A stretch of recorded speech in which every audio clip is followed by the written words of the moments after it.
ဘယ်သူနဲ့ပဲဖြစ်ဖြစ်ဘယ်ချိန်ပဲဖြစ်ဖြစ်ဘယ်နေရာမှာပဲဖြစ်ဖြစ်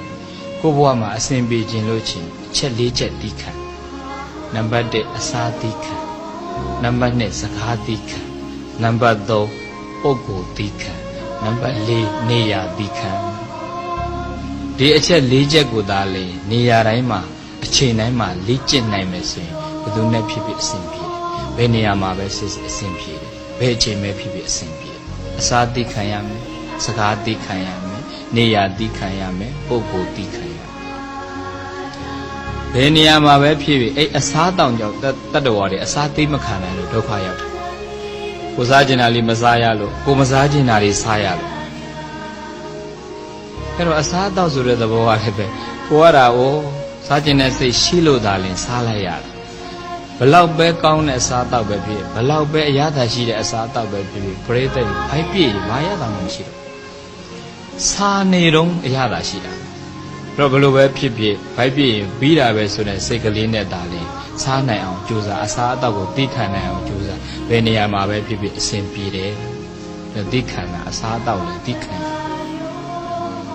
ဒုတိယသိခံဖို့ကအစားပြီးတော့စကားကလည်းသိခံရမယ်စကားလုံးတွေကိုလိုက်ခံစားလို့ပြဿနာတက်တာနေရာတိုင်းမှာအစဉ်ပြေခြင်းချိန်တိုင်းမှာအစဉ်ပြေခြင်းဘယ်သူနဲ့ပဲဖြစ်ဖြစ်အစဉ်ပြေခြင်းစကားသိခံစကားလုံးတွေသိခံရမယ်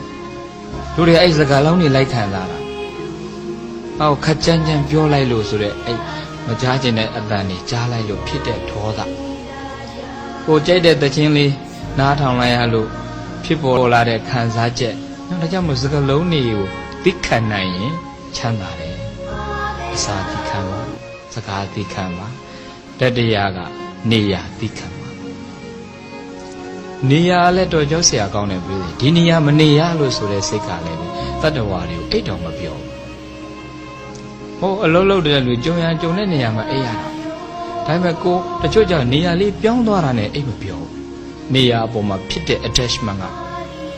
တော်တော်ကိုပူလောင်ပိုဆိုးတာက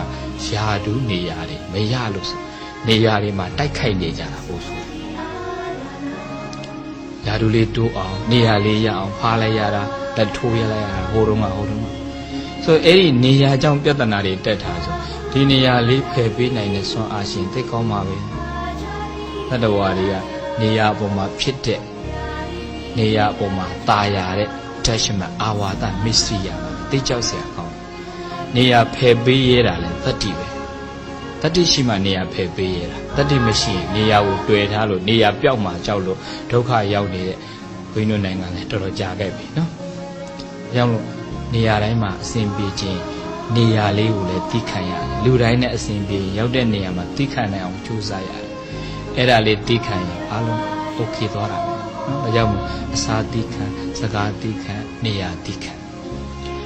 နောက်ဆုံးသိခံရမယ့်အချက်ကအရေးကြီးတယ်နေရာတိုင်းမှာဘယ်သူနဲ့ဖြစ်ဖြစ်ဘယ်ချိန်ပဲဖြစ်ဖြစ်အစဉ်ပြေရင်ပုဂ္ဂိုလ်သိခံရတယ်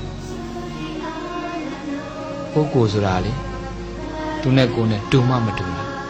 လူအမျိုးမျိုးဇယိုက်အထွေထွေ character အမျိုးမျိုးနဲ့တွေ့ကြုံဖြတ်သန်းရမယ်လူတွေနဲ့တွေ့တဲ့အခါမှာလူအချင်းချင်းကိုယ်စိတ်တိုင်းမကြလို့ဒေါသဖြစ်ရင်ဘယ်တော့မှစိတ်တိုင်းကြမှာမဟုတ်တော့ကိုယ်သဘောတိုင်းမဖြစ်လို့သူ့အပေါ်မှာဒေါသတွေဖြစ်တယ်မကြည်မနှက်ဖြစ်ဘယ်တော့မှဖြစ်မှာမဟုတ်တော့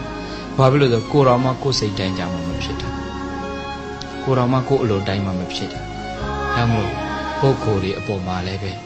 ကိုချင်းကိုနဲ့သဘောမတူလို့ကိုနဲ့အစင်မပြေလို့ဆိုပြီးတော့တောကတွေဖြစ်မနေပါနဲ့ဒေါသတွေဖြစ်မနေပါနဲ့သူတို့ကိုသိခံနိုင်အောင်ကြိုးစားရအောင်ရမလို့သိခံဖို့ခက်ခဲတဲ့အရာတွေထဲမှာကိုကအစားသိခံနိုင်အောင်ကြိုးစားပါစကားသိခံနိုင်အောင်ကြိုးစားပါနေရာသိခံနိုင်အောင်ကြိုးစားပါဘယ်လိုပုံကိုမျိုးဖြစ်ဖြစ်သူ့ရဲ့သဘောတဘာဝကိုသူ့ရဲ့ character လေးကိုသိအောင်သိခံနိုင်အောင်ကြိုးစားလိုက်စမ်းပါအဲ့ဒီအချက်၄ချက်သိခံနိုင်ပြီဆိုရင်နေရာတိုင်းမှာအဆင်ပြေပါတယ်ချိန်တိုင်းမှာအဆင်ပြေပါတယ်လူတိုင်းမှာအဆင်ပြေပါတယ်သိခံ